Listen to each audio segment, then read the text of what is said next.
বেশ খানিকটা ঝাল, ঝাল করে মুরগির মাংস রান্না করেছিলাম। খেতে আলহামদুলিল্লাহ বেশ ভালো হয়েছিল। হ্যালো এভরিওয়ান, আসসালামু আলাইকুম। মারিয়া ব্লগ থেকে আরও একবার আপনাদেরকে স্বাগতম জানাচ্ছি। আশা করি আপনারা সবাই ভালো আছেন। আলহামদুলিল্লাহ আমিও ভালো আছি। চলুন চলে আসি ভিডিওর মূল প্রসেসিং এ। আজকে হচ্ছে রান্না করব মুরগির মাংস। তো মুরগির মাংসটা একটু ভুনা করব, একটু ঝাল, ঝাল হবে। তো এটার জন্য আমি বেশ কিছু পরিমাণে মাংস নিয়েছি এবং এখানে লেগ পিস নিয়েছি এবং থাই পিস সবকিছু বুকের মাংস আছে।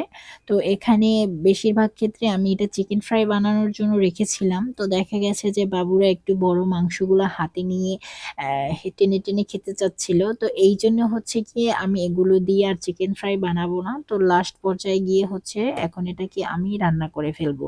তো রান্না করার জন্য এখানে আমি যেহেতু এটা ব্রয়লারের মুরগি, তো এটাকে আমি একটু ভেজে নেব। যেহেতু ভেজে নিলে এটার ভিতর থেকে যে পানিটা আছে সেটা বের হয়ে আসবে। তো এটার জন্য আমি একটু পরিমাণে হলুদ এবং একটু লবণ আর সরিষার তেল দিয়েছি। দিয়ে এটাকে একটু সামান্য করে ভেজে নিয়েছি। মানে যতটুকু ভিতরে পানি ছিল সেটা যাতে করে বের হয়ে আসে, এইজন্য এটাকে আমি একটু ভেজে নিয়েছি।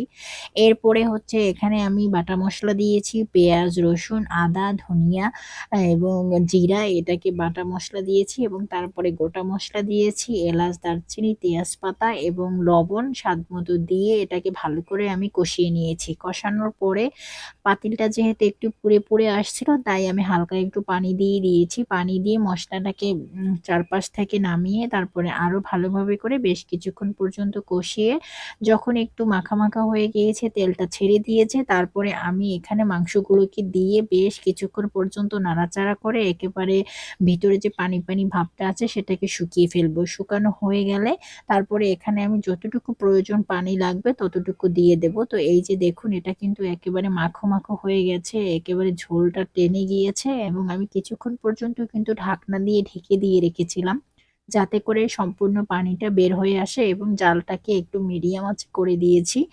এরপরে হচ্ছে পরিমাণ মতো পানি দিয়েছি। এটা শুধুমাত্র কষা মাংস হবে। এখানে কোনো আলুর কিচ্ছু আমি এড করব না। তারপরে পরিমাণ মতো পানি দিয়ে এখানে আমি ঢাকনা দিয়ে ঢেকে দিয়েছি। ঢেকে বেশ কিছুক্ষণ পর্যন্ত জাল করে নেব। জাল করার পরে এখানে যেহেতু ফ্লেভারের জন্য লাস্টের দিকে আমি কিছু কাঁচামরিচ দিয়েছি। এটা যদি আমি ভেঙে দিতাম তাহলে বাবুরা খেতে পারত না। তাই আমি এটাকে আস্ত করে দিয়েছি আর উপর থেকে জিরার গুঁড়ি ছিটিয়ে দিয়েছি, যাতে করে এটা খেতে ভালো লাগে, মানে ঘ্রাণটা ভালো আসে। আর মাংসের তরকারিতে আসলে উপরে এই মশলাটা দিলে রংটা সুন্দর আসে।